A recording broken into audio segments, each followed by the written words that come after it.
Uhuru. Uhuru. I want to start off by bringing greetings from N'Cobra, also from the Philadelphia chapter of N'Cobra, under our past leadership, national male co-chair was here from Philadelphia, Ari Heredazine. We had another sister from the Philadelphia chapter in the house, but she had to go, Sister Nabila. So N'Cobra wants to bring greetings. Also want to start off by saying that I was texting. I did say that earlier that I co-founded the Amos Wilson Institute, Book Club and Institute of Chicago. That is a political education arm of the movement. I was texting earlier to determine whether or not we could take upon organizational membership with Black Lives Back Coalition. I got a text back that we would, and so we're going to join.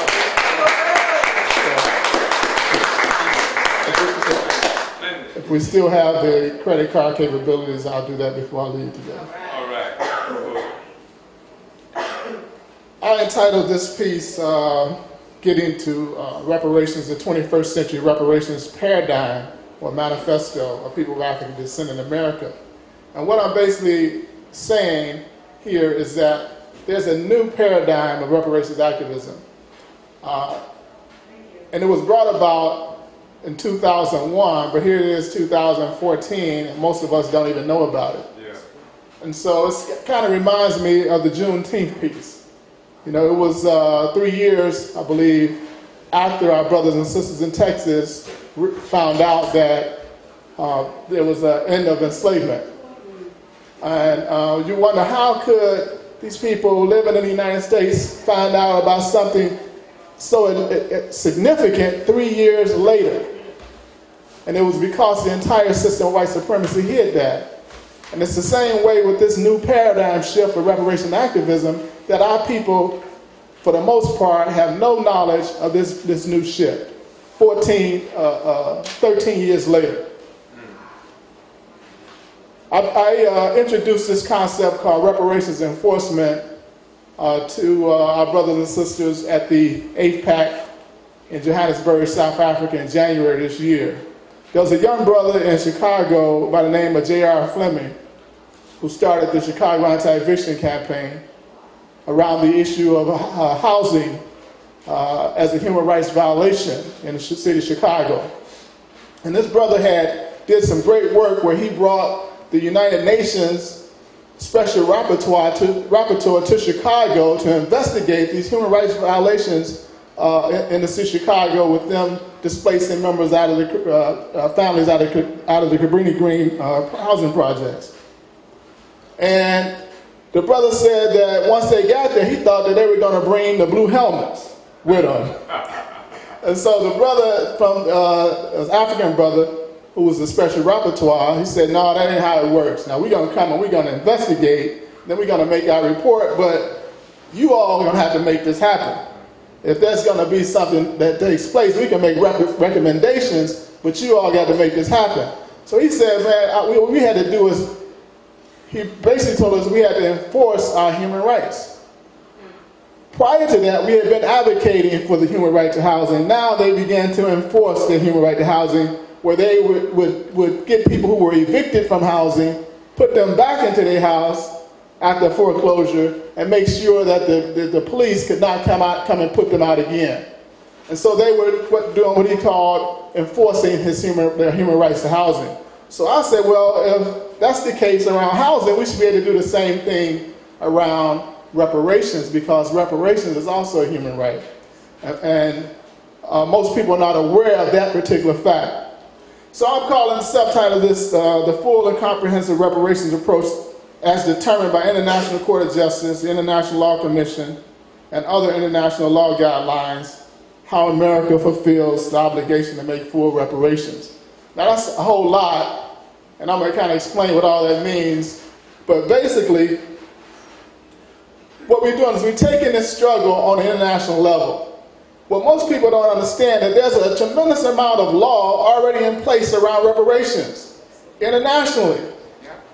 Not so much here in the United States. Just like there's law around divorce. If you want to divorce someone, you don't have to make up new laws, already law.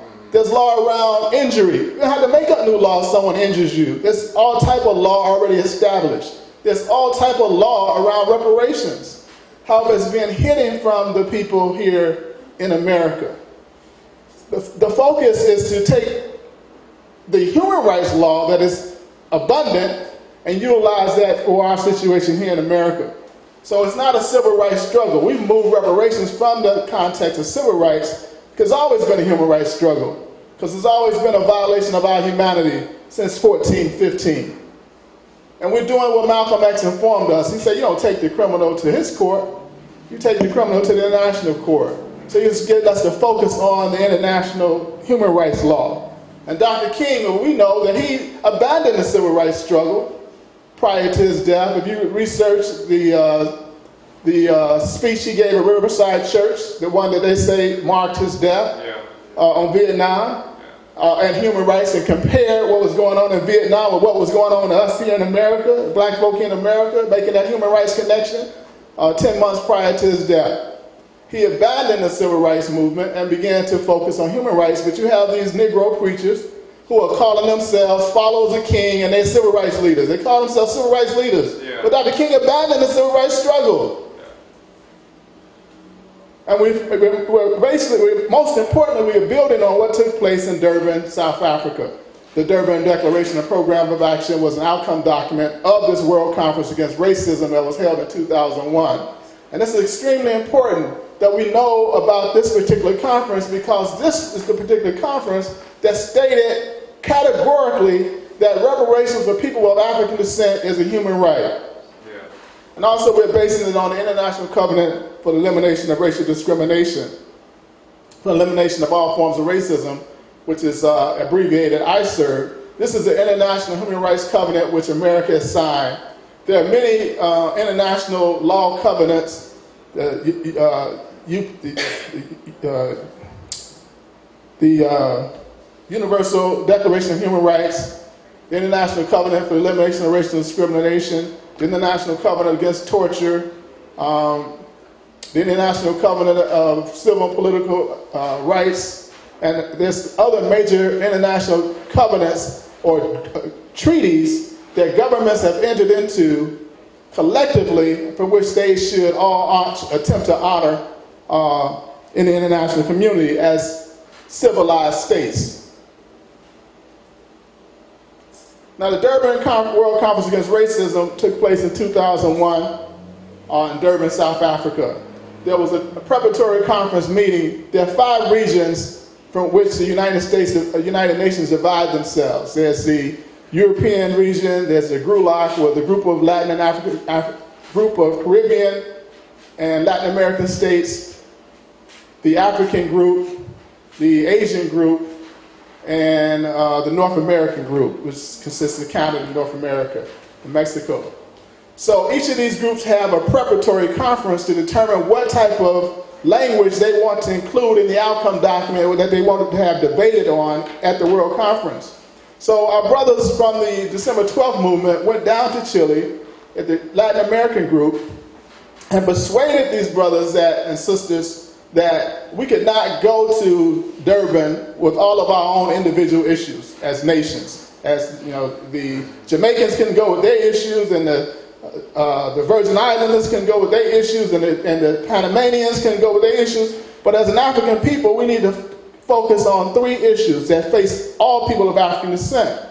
The first issue was that, I'm kind of getting ahead of myself, but the first issue was that, and I'll just skip it if I do, was that slavery, the transatlantic slave trade, colonialism, segregation were crimes against humanity.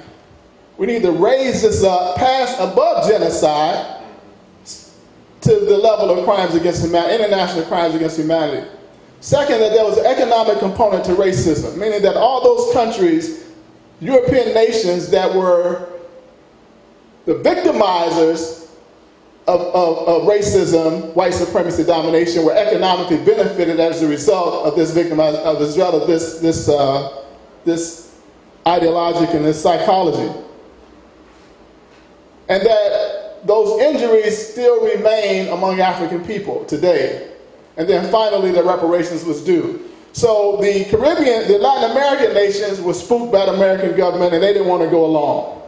But eventually they persuaded them, and so this language was taken to Durban, and the American government tried as best as they could to get this language out of the preparatory conference document. And once it got to Durban, they did all they tried to persuade nations not to even hear it while the conference was going on. They eventually walked out. Secretary Powell was the Secretary of State.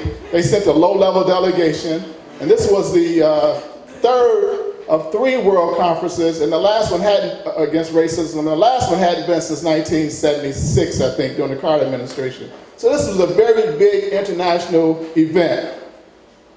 Over 4,000 organizers were there, 2,000 members of the heads of state, and over 1,000 reporters were there. So there was over 7,000 or 8,000 people that went to Durban for this World Conference Against Racism. So it was a huge event. And about 400 brothers and sisters from the Americas went, organized by the December 12th movement, NBUF, and COBRA, and some other organizations, and they went there to lobby the heads of state to make sure that this language was not removed from the document.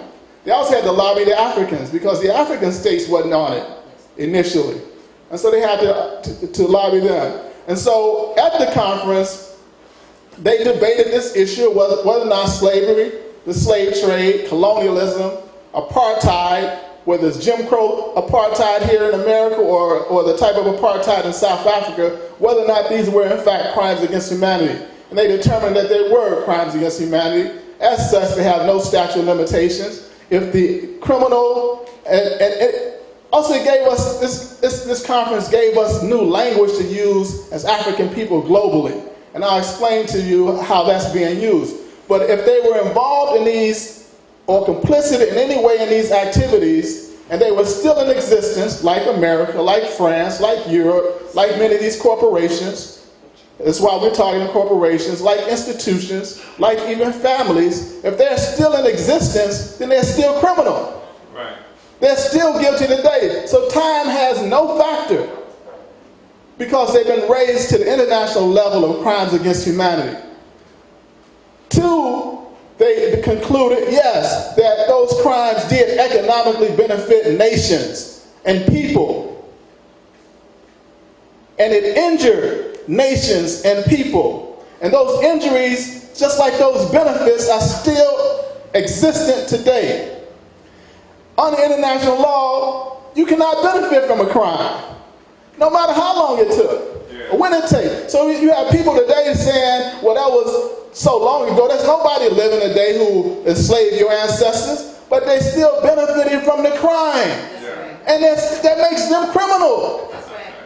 Under international law, let's be clear, not under America's Constitution or the standards here in America, but under international law, you cannot benefit from a crime. So this, and then they finally had the discussion around reparations. They watered down the document, trying to get this language out. But I contend that the language is still there. If we look toward other documents under established international law, we can pull out the language in the Durban Declaration and hold it up and say, yes, reparations is still in this document. So that positions us to be reparations enforcers. Now, I just talked about these 3 aspects of the Durban Declaration Program of Action: crimes against humanity, economic basis of reparations, and reparations are due. And here's some of the language. Paragraph 13 in the Durban Declaration and Program of Action, it says, we acknowledge that slavery and the slave trade, including the transatlantic slave trade, were appalling tragedies in the history of humanity, not only because of their abhorrent barbarism, but also in terms of their magnitude, organized nature, and especially their negation of the essence of the victims. This is what we call humanicide. Most people don't know that the same author in the 1940s who invented the term genocide also invented a term called humanicide, which is the total killing of a people's humanity. If that is not what took place during in fact, they told us that we weren't human, we were property. It's a total killing of our humanity. There's an author in Chicago who's writing a book, and he's a neuroscientist. He's writing a piece called "We Were Never Slaves," and this whole premise is that what took place with us as African people was humanicide. He introduced that term, humanicide, to us in this time, and that it was a singular situation of subjugation unheard of in any annals of history as long as people have been human on this planet. But it says not only because of its organized nature and especially the negation of the essence of the victims, and further acknowledge that slavery and the slave trade are crimes against humanity and should always have been so. That this phrase should always have been so, they insert it to try to say that it wasn't a crime against humanity when it took place because it was legal, right? But the research that this Vienna woman out of Vienna, Austria, I think she's out of Vienna, an international law professor, just wrote a book, Slavery, Reparations, Time is Now. She researched international law going back to Kemet and showed systematically how this has always been illegal. Just because these European governments wrote some laws saying it was legal for them, never made it legal because they were always a minority when it came to international law. They didn't even set the standards for international law. So it was always illegal. It was never a time when the type of atrocity that was committed against our people was legal. So no matter that cause is there, we have data showing that it was never legal. Paragraph 15, we recognize that apartheid and genocide in terms of their international law constitutes crime against humanity. The economic basis of racism. We recognize that colonialism has led to racism, racist discrimination, xenophobia, and related intolerance, and that Africans and people of African descent and people of Asian descent and indigenous people were victims of colonialism and continue to be victims of its consequences. Talking about today, we acknowledge that the suffering caused by colonialism and affirm that wherever and whenever it occurred, it must be condemned and its reoccurrence prevented. We further regret that the effects and persistence of these structures and practices have been among the factors contributing to the lasting social and economic inequalities in many parts of the world today. So it brings everything current. It connects everything to today. That's when you talk about H.R. 40. H.R. 40, the Commission to Study Reparations Proposals for African Americans Act that John Conyers has introduced, was to study to determine whether or not there were some lingering effects of enslavement on present-day Africans. Well, we don't need that study because the international community has already said it. They declared it. There's an article by Ta-Nehisi Coates that opened up the whole conversation around reparations again. He's making a case for reparations. Durban made the case internationally, and they settled it. Right. We don't have to make a case again. And I'm going to talk about that. Good. This is the way to talk about reparations is doing. I'm only going to read the highlighted part. With a view to closing those dark chapters in history, we call upon states to take appropriate, 102, we call upon states to take appropriate and effective measures. Appropriate and effective measures under international law are programs for reparations. So when you call upon someone to take appropriate and effective measures or special measures, you're talking about reparative projects. That states take appropriate and effective measures to halt and reverse. Now remember, halt and reverse the lasting consequences of those practices. We also strongly affirm as a present requirement, and I'm going down, that people have access to justice, including legal assistance where appropriate and effective and appropriate protection and remedies. Remedies, also a term used internationally when referring to reparations, including the right to seek just and adequate reparation or satisfaction. Satisfaction is another term for any damages suffered as a result of such discrimination. Now, many people are arguing that this clause is speaking of current acts, but not past acts. We contend that it's speaking on current and past because of the language used. So again, we're no longer advocates. We're no longer advocating that slavery was evil and that we were injured and the injury remains. That's already been settled. We're not going to make the same argument.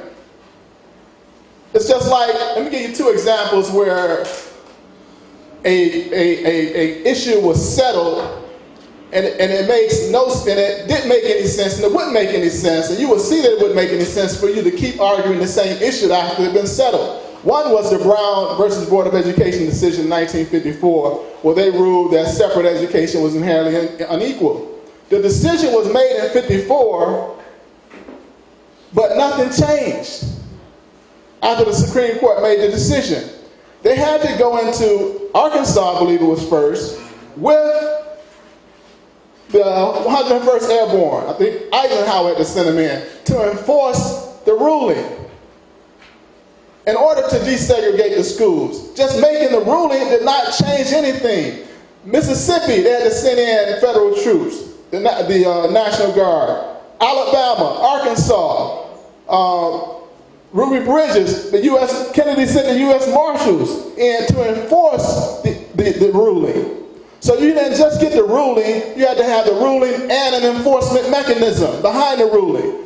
Now when we talk about child support as an example, if a sister takes his brother to court and say, Judge, this brother is the father of my child, he's working, he's employed, he should assist with this, with the support and raising of the child. And the judge orders a paternity test and then looks at the economic well-being of the brother, and the maternity test comes back and says, yes, you are the father and you have the ability to help, I'm ordering you to pay child support.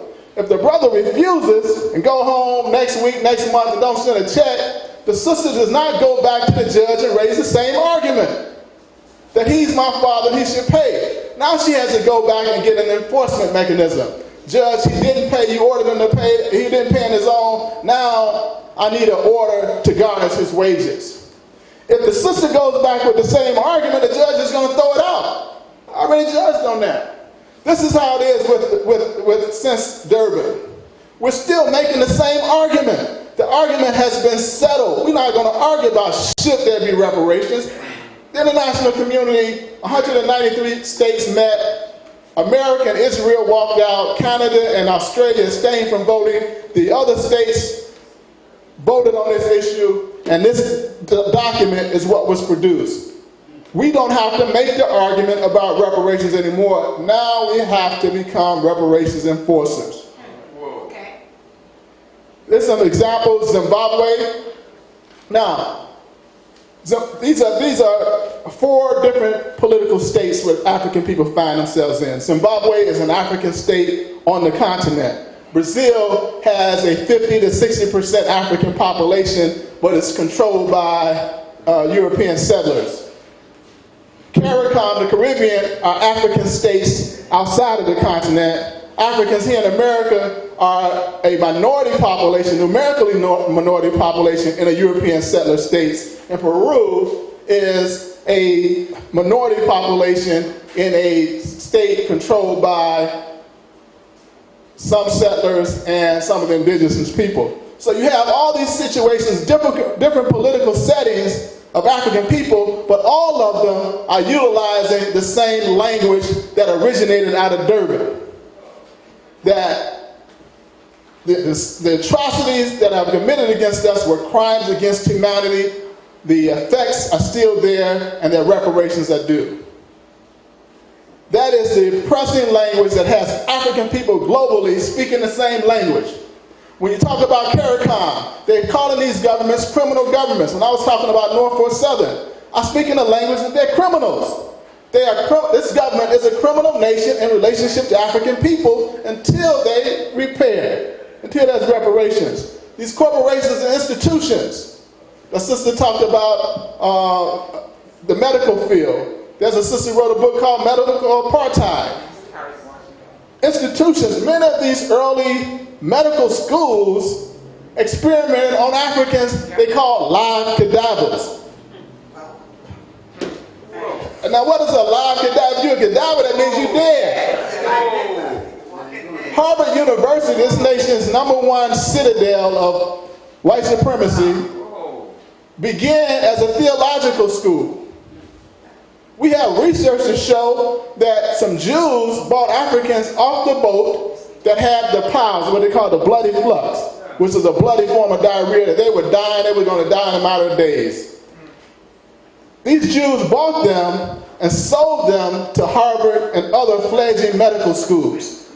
And then they were able to get medical students from all over the world because they could learn medicine on live cadavers. Right? So we have these institutions, they're criminal. We have to speak in this language. Zimbabwe, as we know, they indigenized their land. They took back the land, kicked these criminals out, like in the baking industry, the hair care industry, the tourist industry. You can't even operate a business in Zimbabwe if you're not Zimbabwean in these industries. That's enforcing, and they're utilizing the same language.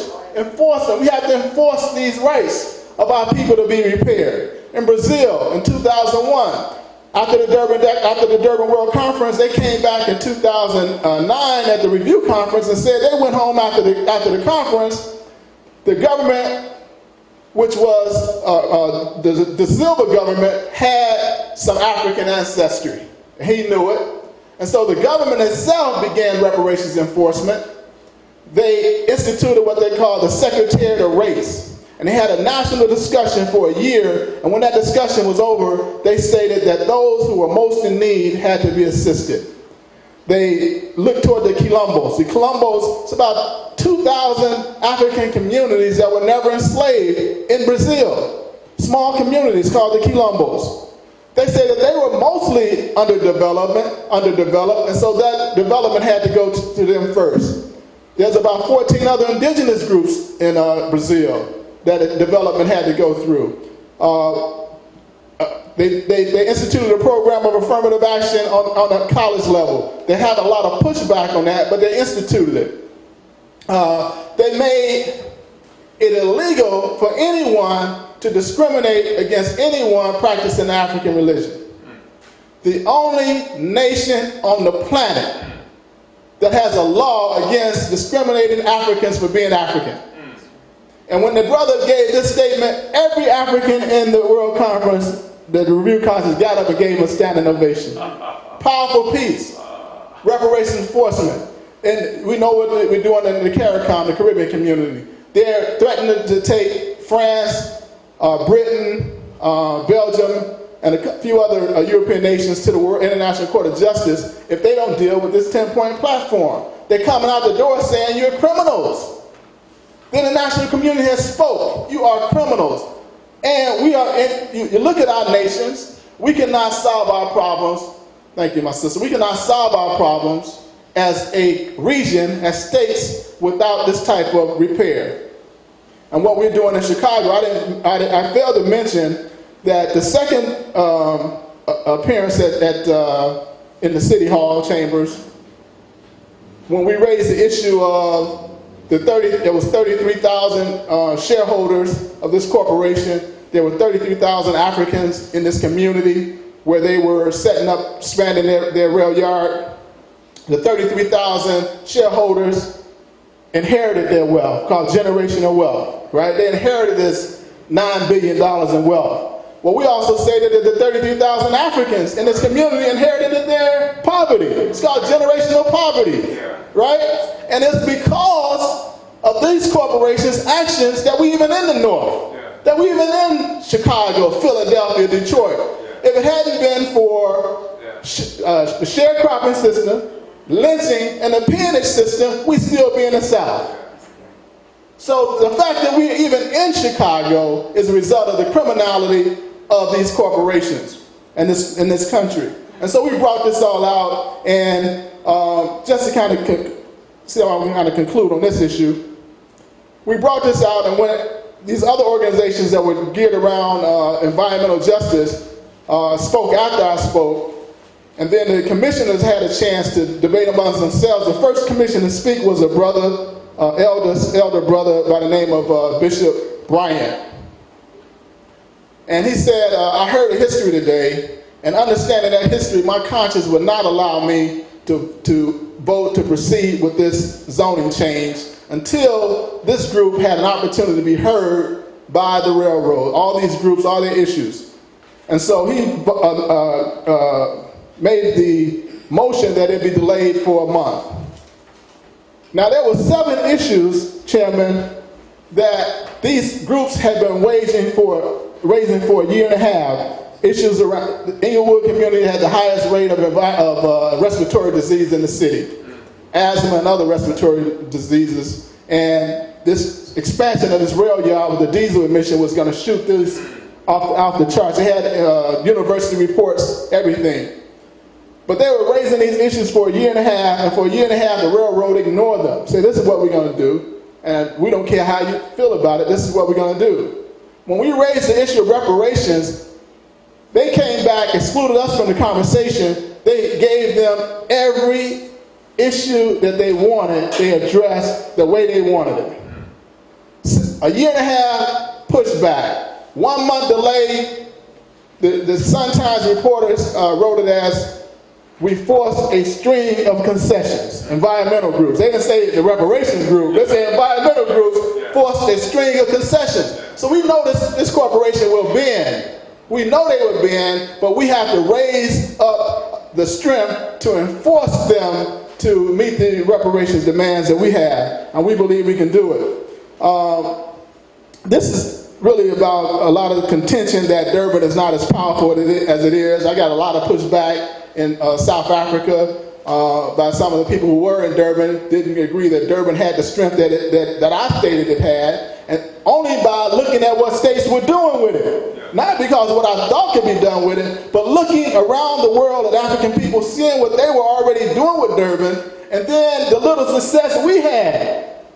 Calling these people criminals based on international law, standing on international law, calling them criminals, showing the continuation of the injury, and declaring our human right to be repaired. From this day forward, everybody of African descent should be stating that reparations is a human right. We have a human right, a God-given mandate to enforce the repair of our humanity for ourselves and for our children in efforts to redeem the African world as well. I got 1 minute. Let me just quickly talk about full reparations. In international law, there's guidelines of what they call full reparations. What does full reparations mean? Under full reparations, the first thing is cessation and assurance of non-repetition. Most people, when talk about reparations, they only want to talk about a check. We don't even talk about a check, right? We talk about full reparations. In full reparations, a check may come in there. But full reparations under international law, 1 is cessation, 2 is restitution, meaning returning the people to the place they were if they had not been injured. 3 is compensation, that's the check, and that's setting up a fund. Number 4 is satisfaction. How do you return to these people their dignity? How do you give the African back his good name? Everywhere you go on the planet, African people are looked down upon. That is a result of white supremacy, imperialism, colonialism, racism, apartheid, the crimes against our humanity. Prior to 1415, African people, if you go into their churches, you'll see them worshiping the black woman and her child in Europe, all over the place. We know what the Moors did in Africa and in Europe. So how do we get our respect back? That's satisfaction. Rehabilitation is to get our African minds back. So we say under cessation, we authored a manifesto, which we don't have completed, but we look under all of these issues: cessation, restitution, compensation, satisfaction, and rehabilitation. What processes need to take place under all of these in order for there to be full reparation? It's comprehensive. And the first thing we say under cessation is we want the immediate release of our African freedom fighters who you call political prisoners. You're holding them illegally. That's the first thing you must stop when you talk about reparations. And we go on to some other things, but my time is out. But I want you to understand, when we talk about reparations, it is a human right. What we have experienced, no people on the planet experienced in the annals of human history. And we're still here, and we demand the right to be repaired, and it's up to us to enforce the right, because the international community has already declared it, given us the legal standing to enforce this right, and we expect there to be pushback. We expect there to be a Ferguson in Chicago, but we got to prepare for that. And we need people to be able to say clearly what we're doing, so they can't color it in the media.